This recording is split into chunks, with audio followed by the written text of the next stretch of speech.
was Christmas Eve, not much business. Just watching the snowfall. You know, Christmas Eve was like any other day to him. He hadn't been anywhere since his wife Martha died years ago. What was the rush? What was the bother? What the heck? You know, he didn't hate Christmas. It was just like any other day.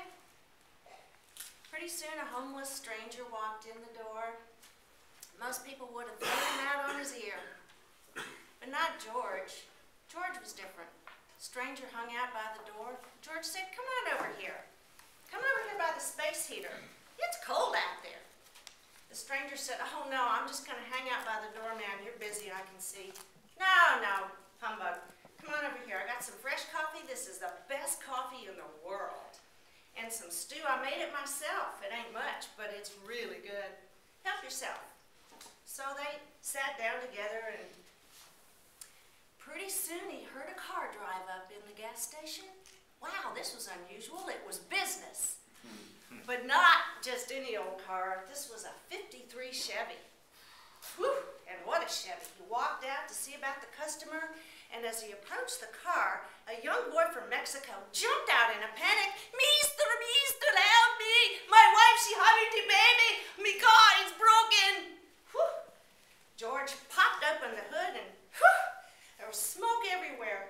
Man, the block is cracked. This is bad. You ain't going nowhere in that, buddy. Slammed the hood back down, walked back into the station. Well, the Mexican panicked even more. Mister, help me! George walked into the station, reached up on the wall above the cash register, pulled down a set of car keys, walked in the back, fired up his old truck, drove it up to the front. "Boy, you can have this. It ain't much, but it's better than what you got." And he helped his wife into the car and smiled as they sped off into the snow, hopefully to the local hospital. Man, what a round trip. George walked back into the station. You know, at least my truck had new tires. Stranger was gone. Empty coffee cup, empty thermos. Well, at least he got something in his belly. Well, pretty soon he heard a shot outside. Oh my gosh, a shot! Put his nose on the window. He could make out the outline of a policeman lying in the snow, covered with blood. Oh my gosh, a dying man. I'd never leave a dying man. He raced out to the door, looked down, he was still breathing. The cop said, "Oh man, help me, he's been shot." So George pulled him up, dragged him into the station, laid him down. Man, what happened? Been shot, oh the pain. Don't worry, man, I got some towels. George stopped the bleeding, and I got some duct tape. They say this works great on anything. So he wrapped him up, and he said, "Man, it really looks bad, but you're going to be fine. I called the ambulance. Everything's fine. They're coming. It didn't hit any vital parts. You're going to be all right." Oh, the pain. George didn't have anything for pain. Wait a minute. He did. He had 2 pills in his hip pocket the doctor gave him for back pain. That'll work. Got a cup of water in his pills and handed it to the cop. And, "Drink this. Eat this. It'll be fine. Come on." So he sat him up on the chair. And pretty soon the cop was feeling better, and they got to talking and gave him a cup of coffee. He said, "Boy, that was close. I think you're going to be fine. We'll wait for the ambulance to come." Well, in about 1 minute, the door burst open, and a young boy came in there just waving this pistol. "Freeze! Give me all your cash, right now." The cop looked at the boy. "That's the one who shot me." George looked at the cop, he looked at the boy. The boy was just shaking, like he'd never robbed a gas station before. He said, "Boy, what are you doing? This is Christmas Eve. Somebody's gonna get hurt around here." Boy said, "Shut up, old man. Give me all your cash right now." The old man thought for a minute. He said, "You know, if you need cash, you just ask for it. You don't need to be coming in here waving that pea shooter. Now, here's $150. That's all I got. Take it and just put the gun down." He reached for the barrel of the gun. The boy took the cash, stuffed it in his pocket, and fell to the ground in a pile of tears. I can't even rob a gas station. All I wanted was $150 for my wife for Christmas and my son. I lost my job, they repoed my car, and my rent's past due. Oh, life's a mess. George said, you know, life's tough. We all get in a bind someday, but a gun's not going to solve anything. Put that gun down. Let's just work it out. You sit here, we'll talk to this cop, and we'll get it all worked out. Now, everything's going to be fine. I promise you. The young boy looked at the cop. He said, man, I'm sorry I shot you. I didn't mean to. The gun just went off. Cop looked back at him and said, shut up. Well, that wasn't a very nice thing, but pretty soon they heard the sirens coming, and in burst another cop along with a couple of paramedics bringing a stretcher.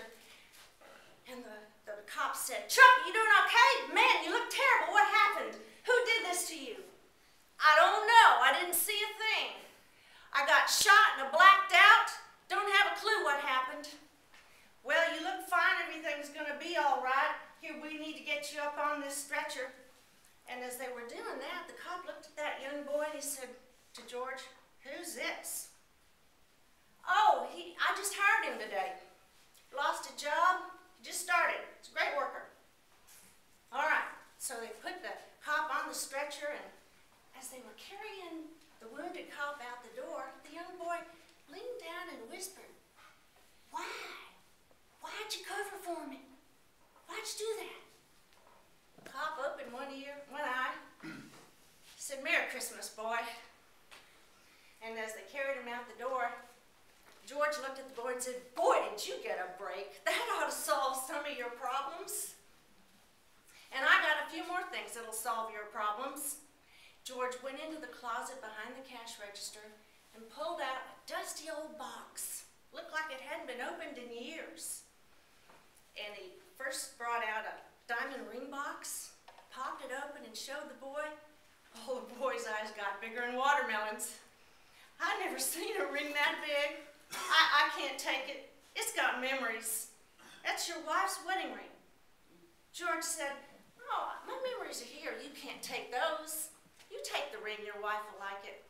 And I got some more things for your boy. He kept pulling things out of the box, a car, an airplane, a truck.